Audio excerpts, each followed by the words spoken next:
Welcome to the Illuminated Path podcast. I'm your host, Liv, founder of Eno Wellness Collective. My wellness journey started with yoga, which led me down the path of exploring healing modalities like meditation, breath work, sound healing, mindset work, and so much more. This exploration inspired my mission to help others find what lights them up. Get comfortable and curious as we learn from experts, teachers, and creators who are lighting up their communities and living an inspired, expansive life. Let's dive in. Welcome back to another episode of the Illuminated Path podcast. It's been 2 weeks since our launch, and I am so overwhelmed by all of the amazing response that has come from the launch. I received so many messages, so many DMs, emails, all different channels of people sharing that not only were they listening, but how they were connecting to the story of my solo episode, the story of Rosie, the story of Sean. And I was so blown away. I didn't really expect that type of response from the podcast. You put all this work into it, you release it, but you never know who's going to listen and who beyond just listening is going to reach out and share how they connected to it and how it maybe inspired them in a different way. And so I wanted to start off today's episode just by sharing that. If you listened, if you reached out, I truly, truly appreciate you from the bottom of my heart. It is such validation to continue to do this and to continue to share my story and the story of others that I find so inspiring. So if you haven't already, depending on where you listen to your podcast, maybe it's Spotify, Apple, Google Podcasts, I would love if you could give it a follow, give it a rating, give it a review. That is how we reach and expand this net and this web of wellness-minded community. So wanted to start off just with saying that. I actually had a whole different intro pre-recorded before I launched. And I told my person that helps me edit the podcast, I'm going to redo it because I want to share how important connection is, especially when you're putting out something like this type of medium. And it really was not something I expected. I am now so motivated and inspired to continue to do this, to put more episodes out, because the connection, how it's resonating with people is so special. So again, thank you if you have been listening from our launch 2 weeks ago. So on today's episode, I am excited to introduce you to Asia Hilario. I connected with Asia actually during the pandemic. We both launched our businesses around the same time. She's from Saipan, but she was living out in the Bay Area, and then now she lives in Los Angeles. And she started as a self-love coach and transitioned into business coaching not too long ago. And I have witnessed her journey from afar. And I was so excited to get her on this podcast and to really hear how she manifested what she has now. And so Asia, as I mentioned, is a business mindset coach. She also has a podcast. So if you listen into her podcast, it's called the Business Baddies Podcast. And she's also the founder of Soft Girl Sanctuary. And what I love about her mission is it really is to empower BIPOC business owners and people who want to start their own businesses really to reach their fullest potential in business, but also just in life. Her journey from where she started to where she is now is so incredible. I'm so excited for you to hear it today. She went from food stamps to a multi-six-figure business, and she's been a full-time coach for the last 4 years. So as I mentioned, she's an island girl. She was raised in Saipan, and her dad is from the Philippines. And you'll hear in her story today how she was able to shift being from a pretty low place in her life. Asia was named Woman of the Year 2019 by Women on the Rise for her efforts in uplifting her community. And she was also named 10 Empowerment Coaches to Watch in 2021. So in our conversation today, we cover a whole range of things. I'm excited to dive in. It was so fun to get to connect with Asia in this way. And she has just such a magnetic energy that I think you'll all hear in this episode. So we talk about her move from Saipan to the States. We talk about how she took the leap and left her job, went full on into coaching.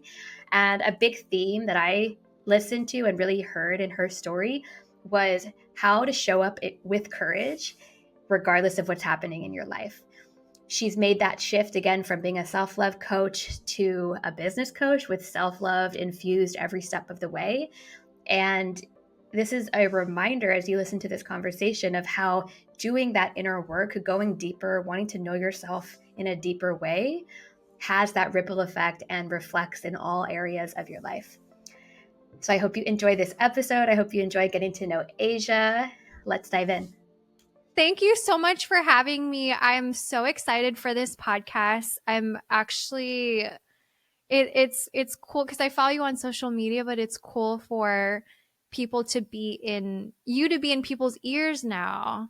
And I'm all about holistic health and everything that you're doing. So I'm excited that you're gifting this to the world because it truly is such a gift. So thank you. It's such an honor to be on here. No, you were definitely one of the people that I thought of first when I was thinking about launching the podcast. And I know that you podcast as well, so you know how it goes with launching anything or doing something new and using your voice in a different way. So it's been an amazing couple months putting this all together, and I'm excited to share it out with the world shortly. And I'm excited to share your story with people, since you have a very inspiring story. And I think we've been in the entrepreneurial world for probably around the same time. I think you're in year 4, going on year 5. Yeah. Mm-hmm. No, so I'm going into year 4. You're going into year 4. So I'm going into year 4 as well. When the podcast is launching is my 4-year anniversary. So yeah, we're on a similar time frame, and lots has happened since. So I wanted to share your story with the Ina Wellness community, also because you're a fellow island girl as well and doing big things out in the Bay Area and now in Los Angeles. And so would love to just start it off with hearing a little bit about your days in Saipan in the early days. I would love to hear about how you grew up. What was that like in your early Asia days? I come from a lot of trauma, which we'll probably talk about today. So, as a adult survivor of trauma, we can have like spotty childhood memories. Sometimes it's like hard to recollect that, but my mom was born and raised on Saipan. My dad migrated from the Philippines. I think he was like 30 or 31, met my mom, fell in love with her, and then had us. And then we moved to California because my mom wanted to go to college. There was only a 2-year college back home at the time, and my mom had just like big dreams and aspirations. So she went to junior college in California, just packed everything and left her life of her, like a family and everything. All my family's back home. And so early Asia, I'm the eldest daughter of an immigrant family, which I say is trauma in itself. I have no sisters. So naturally, I grew up as like the second mom of the house, and my parents worked multiple jobs. So I was often the mom. No, I was the mom growing up. I never really had a true like childhood experience because I had that mom hat and was getting my brothers ready for school and everything. And so what that translated into adulthood is like believing I'm responsible for everyone and everyone's feelings and everyone's journeys and things. So we'll talk about that. But that's where I was born and raised. And then we moved to America, and we're so poor. Like growing up, my dad was a pizza boy when we first got to America. So he was delivering pizzas, and I was a preteen. So I was like really embarrassed. He would like deliver to my classmates, and I was just wanted to be liked and make friends in this like new country. And so it was really tough. I felt like I had a really thick accent. I don't have it now, but I had a really thick accent. So I felt very like outcasted growing up. And then we were on free lunch, we were on food stamps and everything. So I I always like to say the hand of cards that like life dealt me was a really like a crappy hand of cards if you looked at it. But then I did the really deep inner work and just discovered the world of self-help and holistic health and just completely 180'd in my whole life and took that hand of cards and just played the hell out of them. And now I'm just so beyond what I could even imagine my success or how my life would look like. I work 3 or 4 days a week while making more. So I cut down my days while making more, which is just the dream, right? I'm my own boss. You know, as you're an entrepreneur, you're your own boss. I'm actually packing up. I've been selling a lot of my stuff because I'm going to be a digital nomad come March when my lease ends. So I'm just get to travel the world and just living my best life. And never in a million years did I think that I could help people because I'm a coach now, but and podcaster, but I've been a humanitarian, and that's how I got here. I could be a humanitarian and live the life that I have and have such a big impact. And I never thought that I would be here. So it's just when you say that intro, I'm like, that's me. And I still get like really excited about my story because I did a complete 180. Yeah, I think the oftentimes when we have that big, shift or change happen, it typically comes from a darker place, right? Or a lower point in life. And Yeah. then it takes some spark, something that happens that you're like, I'm going to change my life. Not everyone makes the action happen, though. It could just be a thought of like that something needs to change. For years, people can do that. So, what was that like? How old were you? What was happening when you decided things are going to change for me and I'm going to put action into it? This was honestly not that long ago. I just turned 32 in June, and my just awakening, I call it a spiritual awakening or just awakening to myself and to life, was I think I was 27 and I hit rock bottom.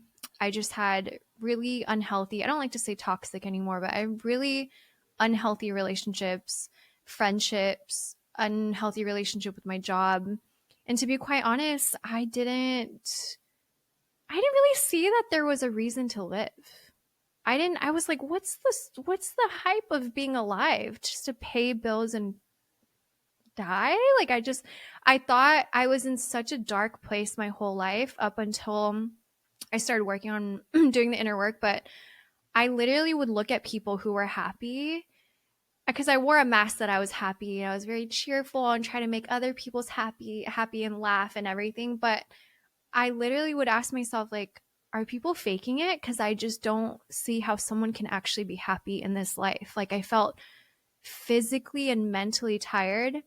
And I remember I had a panic attack one night. I had a severe, like, trust issues and severe anxiety. Um, and I remember I had a panic attack and I was like on the floor of my bathroom and I didn't sleep all night. I pulled an all nighter. I called into work and said I couldn't come in. And I sat there just like bawling. And I was just like, okay, I just need to get it together. And this is the turning point of my life. And before I was in a long relationship, and before he would say, because I would kind of like voice what I was feeling, like, why am I even alive, honestly? Trigger warning, pardon. And he was like, I think you should talk to someone. And I was like, I'm talking to you. What do you mean? Like, I'm talking to you. And he's like, no, I think you should like talk to someone, maybe get help. And I was so offended. I was like, you think something's wrong with me? Like, what's wrong with you? This, and this. And then it finally got to the point on the bathroom floor that I was just like, I I am willing to take a chance to try to do things differently to see how different my life can be. And I was like, I'm going to regret not actually trying. So I'm just going to try something differently. And then I thought therapy worked like that, where you could just call and they pick up, kind of like 911, or you just call and like, hey, therapist, what's up? No, you have to actually like find one. And so I was calling, and the first person that picked up was like, I can fit you in like 2 weeks. And I was like, girl, honey, I need you now. What do you mean? Like, what do you mean? So I was like, fine. Whichever person calls me back first, I'm just gonna jump on it. She was a cognitive behavioral therapist, and I use CBT, the CBT approach in my practice and in my coaching and my podcast and everything, and just in my life with my clients. And so I started going to therapy. I started in that time, the 2 week span where I was waiting to talk to someone. I got a book, and it changed my life, because in the book, she spoke about feeling like life was dark and life was just, she felt the same exact way. And oftentimes when we're suffering and in pain, we isolate and we think that nobody will understand what we're feeling. And so we just kind of, we're in our cave, and it's like, no one, the world does it. It's me against the world. And so I started to read that book, changed my whole life. I started reading more and more books, and I was like, oh my gosh, I need to tell people about these tools. And then with this CBT with a therapist, I was like, oh my gosh, I need to tell everyone. What are you guys waiting for? The answers are in books. Hello. So no one listened to me, but I was like, you know what? Someone's going to listen to me. So I created a blog, and I was writing about my story, and just like my life just kept getting brighter and brighter and brighter the more that I was doing the inner work podcast, books. And then a few months later, I won the 2019 Woman of the Year award from that blog. And I was like, oh my gosh, what's going on? And then after that, my life just spiraled upwards, right? I was on Yahoo Finance, and my podcast was highly ranked internationally. And my life has just been a whirlwind since then. And I know in my heart, so to wrap it up, I vowed to myself, if I can pull myself out of the darkness, I vowed that I would make it my life's mission. I'm getting emotional. I always get emotional telling my story. I vowed to make it my life's mission to help other women and other people just find the light within them and to move towards the light. So that's how I've been here today. I needed this reminder. Sometimes I need like weekly Yes, what a beautiful story. And that darkness and light, coming out of it and using it, having a purpose with it, using it to support others is so powerful. And when you speak about inner work, I know a lot of people who are listening, a lot of people in the Inner Wellness community, everyone's on their own journey, own path. I notice when people come to me either for coaching or for a retreat, or even something as simple as a yoga class, like everyone's on some path towards self-discovery. They're looking to go deeper. They're looking for tools and resources. So you mentioned a couple. You mentioned obviously therapy being a big piece of your journey, books, podcasts. But when you think about inner work and your own inner work, what has been something that you've discovered that has really changed how you think about sort of that inner work for you? Such a great question. I kind of feel in the beginning of my healing journey, I kind of felt bamboozled, because on social media and on movies and stuff, they make this like inner work and healing, like butterflies and rainbows and white picket fence and dancing in the field of flowers. And then when you're in it, you're like, what is this? And it's like dark and mushy, right? We see people's butterflies, we see butterflies, but we don't acknowledge the cocoon phase where it's dark, it's mushy, you're isolated, it doesn't feel good. And I think that learning to expand my capacity to sit in discomfort has been the integral part of my healing journey. And I've actually grown a great relationship with discomfort. It doesn't feel good. Pain is pain and it's tough, but I just have this inner knowing that it'll all be worth it. And I never had that before. And so I forgot what it's called, but I intentionally put myself in discomfort. So, for example, no one knew this because I wanted to keep it for myself because I'm so on social media, but I took up piano lessons just secretly. I didn't tell anybody. And I wanted to be humbled. I wanted life to humble me. So when life actually humbles me when I don't expect it, then I'm equipped to coach myself through it. So it's called I think it's called intentional discomfort. So I put myself in piano and it was so humbling playing Mary Had a Little Lamb slow over the span of 5 minutes and just feeling like a beginner. And then my mind is like, you look stupid. No, you don't. Oh my. And it's like that inner chatter and coaching myself through it is what expands my capacity to be in discomfort, because I had a teacher and she was watching me struggle and like make mistakes. And I'm someone who was naturally very competitive because I had to earn my parents' love growing up via like grades and going above and beyond and being a good girl, right? So yeah, my capacity to be in discomfort, and naturally as humans we are wired to turn away from discomfort. So that's why we run away from it, but we have to like U-turn and be like, no, I'm just running through it because the only way through it is through it, right? Definitely. And being able to practice it. I love that you said that, it's prepping Yes. you for the real, hard stuff. And that's going to happen. There's going to be waves, there's going to be seasons, there's going to be years that are hard, different times that it's not all of the butterflies, like you said. So awesome. So you mentioned that you're in year 4 going into this transformation of a lifestyle of what you're doing.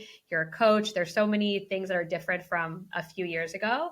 So what was that change like for you, leaving your job before, what you were doing, and deciding, I'm going to be a coach, I'm going to support women in this way?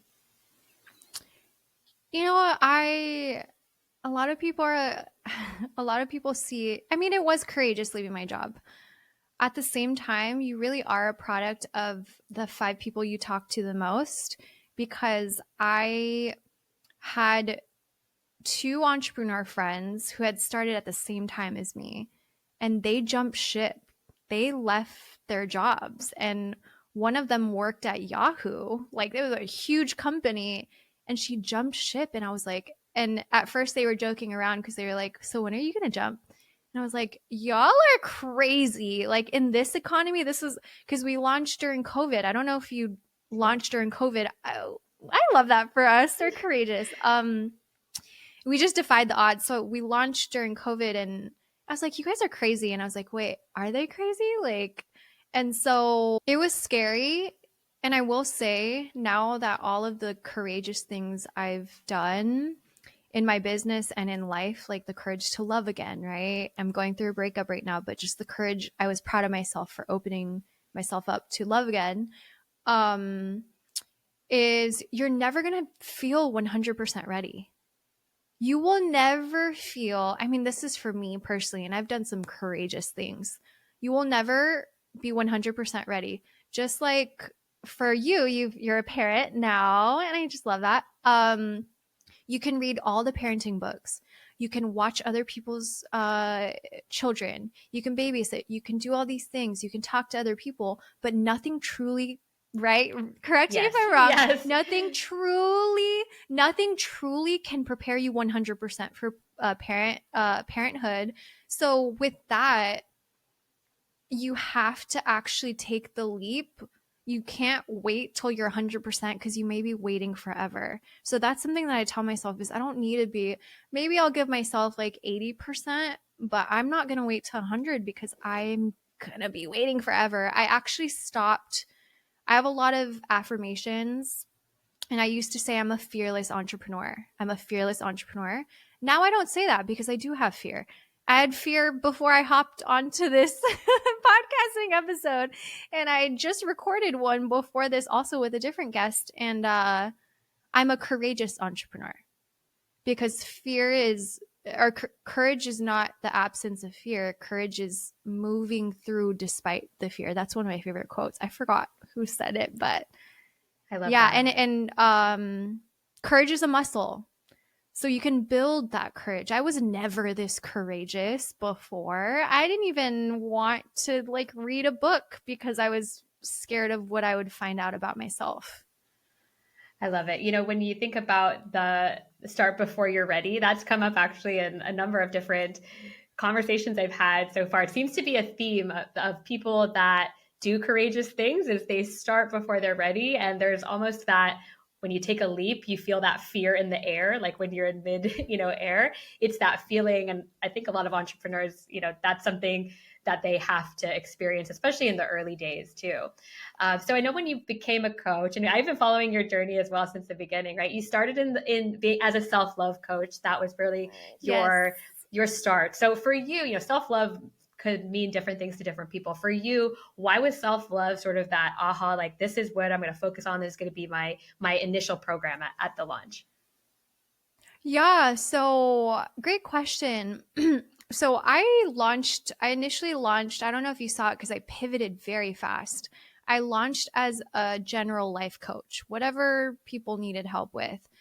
And then I started hopping on consultation calls, and everyone needed help with self love. So I was like, okay, let me do self love. And what I had learned in my own healing journey and just helping others, guiding them to more healing, is self love is at the core of everything. Self love is at the core of your business, right? As you know, there's when you date someone and you're in a romantic relationship, there's a mirror. Every flaw, not flaw, every inner child wound gets mirrored back to you. And then when you have kids, and then when you start a business, I think those are the three main biggest mirrors that life holds up to you: is kids, romantic relationships, and a business. And so when I pivoted from a self-love coach to now a business coach, I was actually feeling really sad because I was like, oh my gosh, I really love self-love coaching. But what I realized is like there's self-love in business. So I actually just transferred everything and then just sprinkled like marketing and like strategy and but like just like my podcast, it's like purely inner child wounds and healing and self-love because self-love Will Smith did this interview with Oprah, I saw that and the one. quote that oh, you did, he said I don't know if this was in his book or in that interview, but I love Will Smith and his book. He said his firm belief is that humans were put on this earth to love and be loved. That's it. That's it. And I was like, that is so beautiful because that is true. And I think self love brought me from a really dark place. And the cool thing about self love is no one can take that from you. Absolutely. And So I think that's really beautiful. when you think about, I love how you said how self-love is part of business. It's part of everything. It's at the core, right? The real like foundations of love, like you said. So I know that you're in the process of making a big shift right now. Not big shift, but like you said, self-love is in the mix. A shift from self-love as your focus to self-love plus business and mindset coaching. And so, I know that as a coach, every client I have, every group coach program I have, every time I run my program, something changes in the next round, right? I learn something, I'm inspired by something. So it keeps evolving and changing and changing and changing. So for you, as you were bringing these groups through your self-love program and sort of starting to be like, I want to make this shift into business, like what was that experience like? Like, were you attracting people who were wanting to start a business? Did it happen kind of organically, or was there something that made you say, I think it's time to evolve into this new chapter? Yeah, so it's actually funny. I completely pivoted already in the summer. So like 6 months ago, scariest pivot ever because as a self-love coach, that's all I knew. And it was my baby. And it was also in terms of safety, it was my form of income, right? So like removing that kind of shocked me and gave me a bit of, not a bit, a lot of anxiety. Um, The way that I became a business coach, which I love answering this question, is through my self-love program. And I've had like 250 women go through my self-love program. Through the self-love program, they were birthing businesses. And these are women who didn't even think to be a business owner at all. But then when you start to believe in yourself and love yourself and believe in your dreams and build your courage, you actually go after your dreams. So what was happening was the graduates from the self-love program birthed businesses, and they were like, hey, when they graduated, because it was a 6-month program, when they graduated, they were like, hey, can you help me with my business?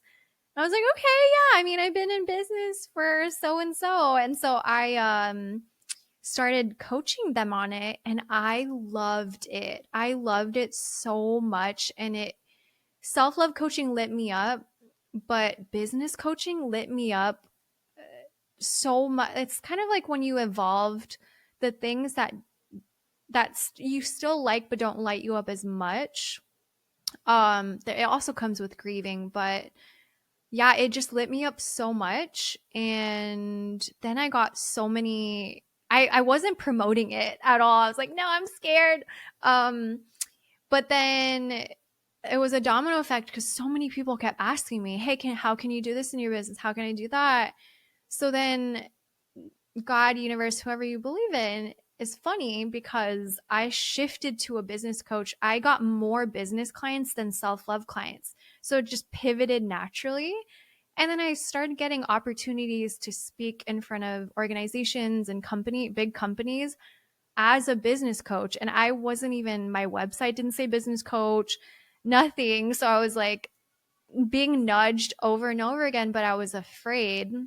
So I finally took the plunge last summer, which is 6 months ago, and I've been so happy since. And I just love being a business owner, and it has its ups and downs, as you know. But specifically, I work with healers, like Reiki practitioners, yoga teachers, other coaches. So I'm helping the world become a better place because I'm empowering these healers of the world so that they can show up and heal more people. So like I said, I'm a humanitarian at heart. And it's not to say that other businesses aren't helping the world go around, but specifically in a healing modality, I feel very like aligned to that because that was my mission when I started my business. And so I feel like I'm continuing my mission, but it's a different flavor now. Yeah, and the world needs more light workers, right? More people that are bringing light and Yes. healing to people. And oftentimes, practitioners have their zone of genius, but the business side is a little bit more challenging, right? Maybe it doesn't come as natural to people. So I love that you're supporting that business side so that people can find these amazing healers and practitioners and people who are doing amazing wellness work too. So I know that you talk about your program as 90% mindset, 10% strategy. And I love the mindset piece because even in my own entrepreneurial journey, the strategy is icing on the cake, but really having the mindset work, that's what's going to change and transform your business, your life. So tell me a little bit about the mindset work that you do with your clients and what pieces of it you find to be so impactful. I just love what I do. The fact that I wake up and love what I do is my biggest flex. I use the same healing practices that I've healed myself with my business clients. Um, it got to the point I paid attention to what people were coming to me for. So people were asking, like, I want to show up on social media.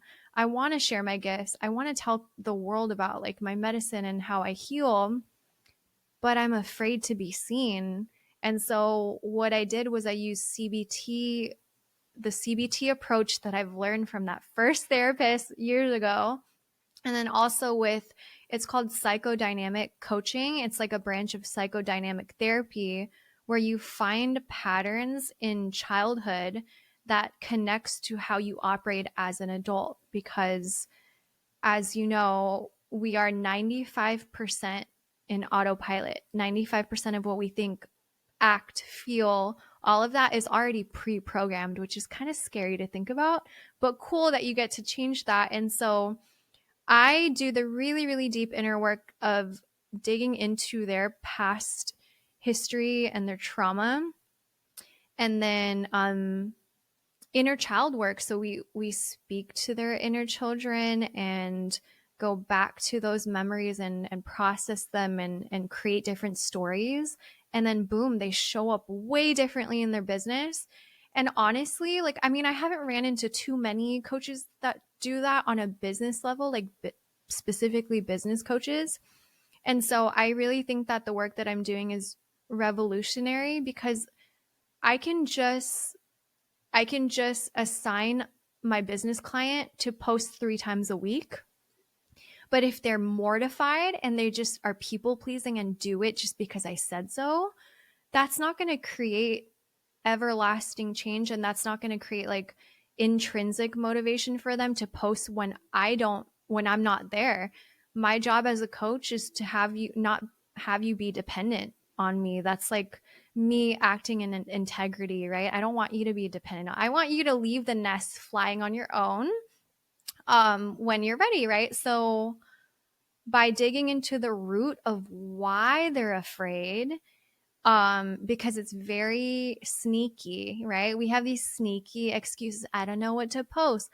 I don't know which font to use. I don't know which picture to use. But in reality, it's just you're stalling showing up and showing like yourself online. So I get to the root of that. So usually during my calls, it's like a water fest. It's like my clients are just bawling. I'm bawling because I'm so emotional. I'm crying with them. And so it's pretty much like, it's very therapeutic. And as you know, self-love is connected to your business. And it's cool because when we get down to the root of it, that inner child that's healing is that they can apply that healing to their business, their partner, their friendships, their relationships with their parents. And then it's just a domino effect. So it's just, I've never felt so fulfilled in my life. And it's more fulfilling to me than telling them what hashtags to use or how to operate Canva, right? It's like, let's talk about trauma. Like, let's dive in. Let's dive deep. I'm curious. It's generational healing. Absolutely. I'm curious if you notice, so especially with the inner child work, if you notice any themes in your clients, like things that come up just generally of like, oh, wow, I noticed that a big thing that impacts people down the road is, their relationship, how their parents talk to them, for example, or how, what were the expectations? Do you notice with your clients, since you do work with kind of a specific group, like, is there a theme that you're like, whoa, that does have an impact down the road? Yeah, it's 100%. Majority is their relationship with their parents growing up and also like fitting in. So naturally, all my clients are women of color and daughters of immigrants. And we have the same like recurring inner child wounds of like not fitting in and feeling othered and imposter syndrome and stuff that stems from being a woman of color, of being a daughter of immigrants, having that worthiness piece of having to perform for love and earn their parents' love. So yes, like I would say the biggest inner child wound is being seen, which is tied to vulnerability, which is tied to shame. So like shame is the biggest thing that we work on, and shame is a beast. Shame is, as women, we were programmed from so many different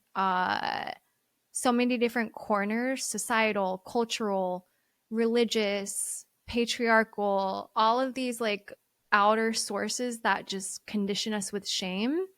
It's like ridding that shame. And when you see a woman who processes her shame and is vulnerable, that's a revolution, because there's so many forces that clothe us in shame, and she naturally not naturally, she did the work to rid herself of the shame. And so anytime I see a woman being unapologetic, taking up space, being courageous, I'm like, yes. Like even I went to the store and this woman had like purple hair, and I was like, girl, I love that courage, because like you have purple hair. You said I don't care what other people think, I'm gonna rock this purple hair, and that's courageous. And she's like, oh my gosh, I didn't even think about that. And I was like, yeah, anytime someone does something that's like against the grain, I'm like, you go, girl, because I came I'm not supposed to, technically, with the cards that I was dealt in life, I technically wasn't supposed to be successful. Came from poverty. I have CPTSD. I had severe anxiety, depression, all these things. I'm a college dropout.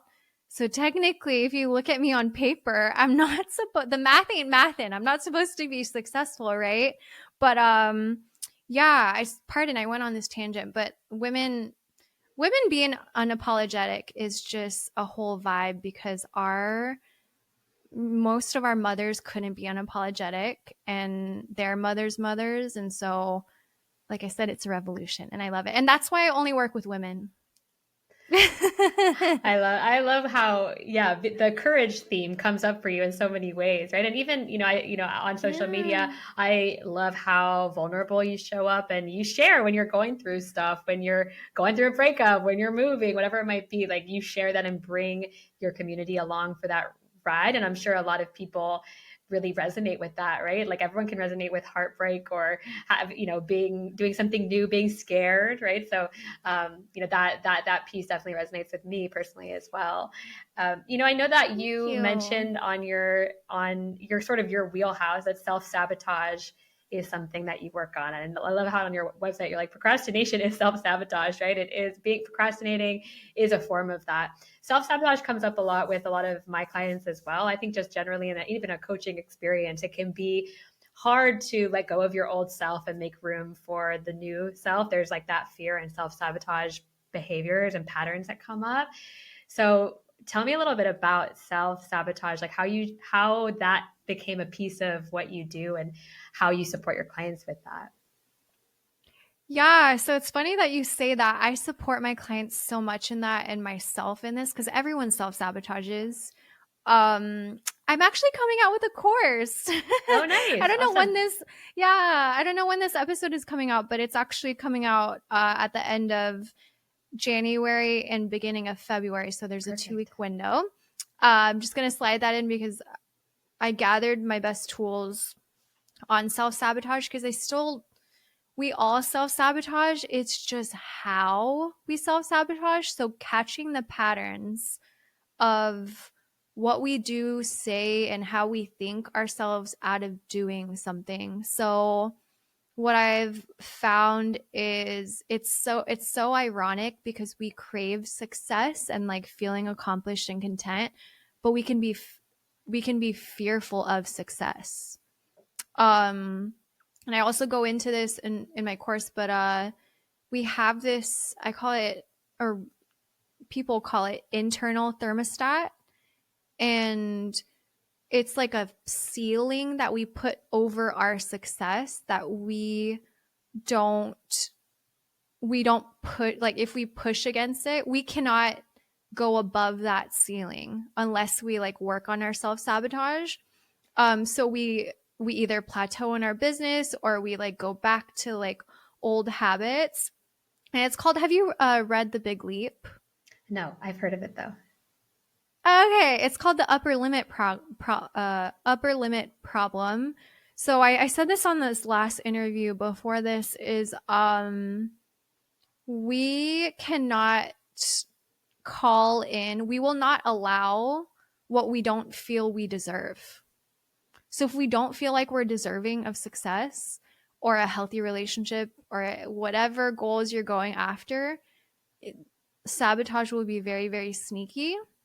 So what I do with my clients, I have a whole framework, and this is the same framework in the course. So funny that you even asked about this. This is perfect timing, because it's the first time I'm actually offering it. But there's a framework of finding the root cause and then working with that and then creating a plan to combat it. because we oftentimes don't know what the root cause is. Like, you know, when you're like repeating something, you're like, why? Oh my gosh, why do I know better? And it's bridging the gap between knowing better and doing better because we know what we should do, right? We know what we want to do and how to get to success in whatever goals we have. But it's like, how do I get myself to do that? How do I bridge that gap? And it's digging into the fears and digging into the roots. So everybody has a different root because everybody has different stories. And it's through the process of CBT and psychodynamic coaching is like looking at your subconscious patterns from childhood. It's almost everything is tied to childhood, and then whatever happened to in adulthood just amplified those experiences in childhood. So I'm sure you know because you're nodding like, yeah, Yes, that's absolutely. exactly it. Yeah. Yeah. So, if someone wanted to, let's say they're not able to work with a coach, right? Or they're not able to get therapy and they just want to start exploring inner child work, start exploring those patterns, what would you recommend to someone to just like scratch the surface, right? And get started? Is there like a resource or a tool that you recommend? Yeah, so there's this book. I've read so many books on trauma. I just love it. And there's this book called What Happened to You, and it's by Oprah. Have you heard of the book? I have heard of the book. Okay, yeah. I'll link it for everyone She in the wrote. show notes. Yeah. So it's called What Happened to You. And instead of like asking what's wrong with me, it's like asking what happened to you. And what created that subconscious programming. So she co-wrote it with a scientist. I think he was a psychologist. Um, I will say before you dive in that it can trigger old painful memories. So even in the beginning, she says, hey, if this is too triggering for you, you can put down the book and pick it up when you're ready. But also know that whatever emotions come up, they're on their way out. So whatever, if I'm crying, if I need to cry, I don't push it down anymore. I like just let it pass because it also gets heavy if you just push it down. So I actually opened that book when I was going through a different breakup and I was like, oh yeah, no, not right now. And so I picked it back up after some of the grieving, and then I read it and it just breaks down the science of it, and then Oprah shares her story. And I love storytelling myself and just reading other stories because I actually rather hear your story than like scientific proven stuff. Even though I'm a science girly. So that's where someone can start. If it's too heavy for you, there's another book. It's called How to Do the Work. Have you heard of her? She's the holistic psychologist. Oh, she's No, how do huge you on do social the work? media. How to do the work, how to do the work. And she puts it in elementary terms, like trauma in elementary terms. So it's like very easy to read. So I would start there if the Oprah book is too heavy for you in terms of emotional. That one is emotional also because it's all trauma work, but I would say that's where I would start. Those are my two top books on trauma. Love it. We're getting all sorts of book recs today. I will add them in the show notes for sure. So, as a coach myself, I always think about, in order to hold space for people and in order to hold more space and continue to expand, I love to get coaches, get mentors, join programs, like take care of my own development and healing as well. So for you, what are you doing these days to take care of you and to make sure that you're filling your own cup before you hold space for others? Oh man, that is so important as a healer and as a coach. I'm very, very grateful that my entire circle are coaches. And then my best friend is going to school to be a therapist. So I'm very, very blessed to have a circle that holds me accountable, that holds space for me, that is able to shine light on my blind spots with my permission. Um, and like they'll literally ask me, they'll be like, oh, I spotted something. Do you have the capacity to receive it? And sometimes when I'm like, No, maybe later. So I'll like tell them later, or I'll be like, okay, I have the capacity. Um, I would say that I'm I love what I do. I just love my work. And it's really hard to pry myself from my work. So I make it a practice to make sure that I'm doing something that doesn't generate income or doesn't support my business at all. Like I find joy in helping others, but like something that absolutely like does not I don't gain anything like piano. I Piano. I was don't just thinking, I gain was like, money your from piano that or like lessons. yeah. Like coloring, I like to color. I want to get back into sewing. I used to just make so much time for like making my own outfits and stuff, and I like crafts. And so I also really like to host and I like games. I'm like very competitive. I grew up in a competitive household when it was healthy competitive. And so I love hosting like game nights and just, I love arts and crafts. So anything that doesn't support my business, I try to do on a regular basis. And I also love my newfound love of weightlifting, like growing muscle, not just going to the gym. Like I have a goal of a percentage of like muscle mass. And I'm such a girly girl, but it's so funny because I just love bodybuilding. It's so crazy. It's just a new thing that I like to do. And it doesn't grow my business at all. I love it. I love it. So, what are you manifesting for 2024? When you think about what you want, what comes next, what is the dream on the horizon? What comes up for you? I love this question. My ultimate dream, and I'm just looking back at like my childhood where I used to write staple. I used to actually, did we have, I don't think we had money for staples. Yeah, we didn't. We were so poor. Just making books, like makeshift books. And I used to write books and do the illustration and read it to my cousins. And my ultimate dream is to write a book. And even when I went to college, my English teacher, I wrote a creative essay and he was like, would you ever consider like being an English teacher or like a writer? And I was like, no, I'm in school to be a doctor and that doesn't make that much money because my parents were like, doctor, nothing else. My dad's Filipino, and that's like either you're a nurse, you're a doctor, or like something in the medical field because it's safe.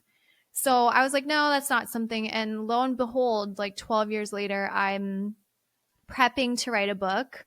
So I actually have a Google file of possible chapters. So I'm on my way. But I even have this frame that I'm gonna put my New York best-selling like thing in there because that's my ultimate dream is to be like an article to be a New York bestseller. So what I'm doing in my business right now is trying to create a space so that I can write and not be so busy. So that's my goal, and I'm hoping not just to finish the book this year, but just to get more done in terms of the book. And then my podcast just relaunched is relaunching next week, and so getting back to podcasting and sharing my story. So I would say podcasting is my main focus this year, and my book.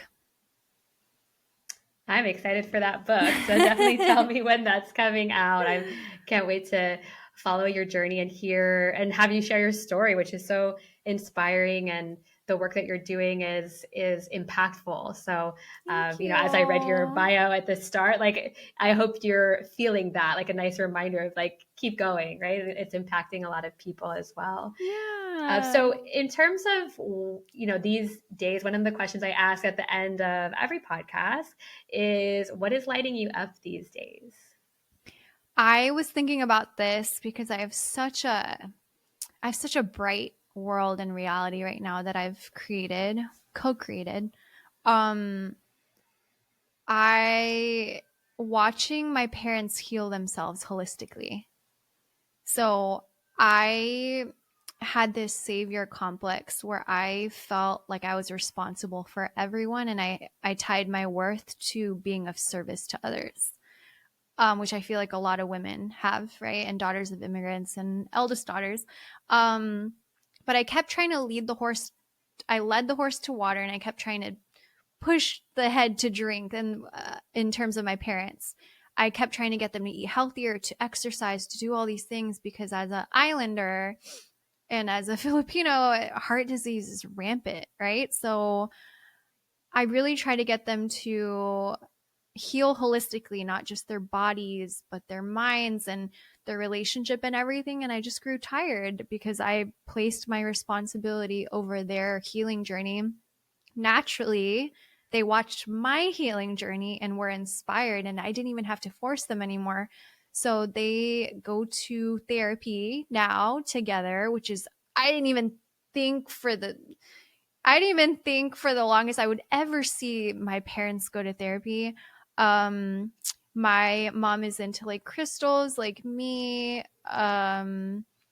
They're eating more plants. I think they got rid of rice, which getting rid of rice, like white rice as an islander, is like getting rid of a whole identity. I had to let go of white rice years ago because there's just so much sugar. But just watching them, that's what's been lighting me up, is like my mom asked me, because I have Amazon Prime, to order her an adult anger coloring workbook or coloring book. And I was like, oh my gosh, she's processing her anger, because I told her about mine and she wants one to process her anger. And like, what a revolution. So it's just a reminder that I don't even have to tell people to heal. My healing journey can act as a catalyst to inspire them to start on theirs. And I did not think that I would ever see this in this lifetime. My mom processing anger. I've never even seen her cry, let alone she's processing anger. That's wild. Wow, that's beautiful to see. Just by watching your journey, they're like, give me that coloring book. Yeah. I love that. Amazing. So for people that want to work with you, they want to listen to your podcast, like where do you hang out? Where can people find you?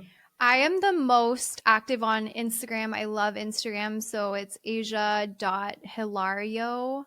And I'm sure you'll link it in the show notes. And then my podcast is the Business Baddies podcast. And then I'm also launching that self-sabotage course in the end of January and early February.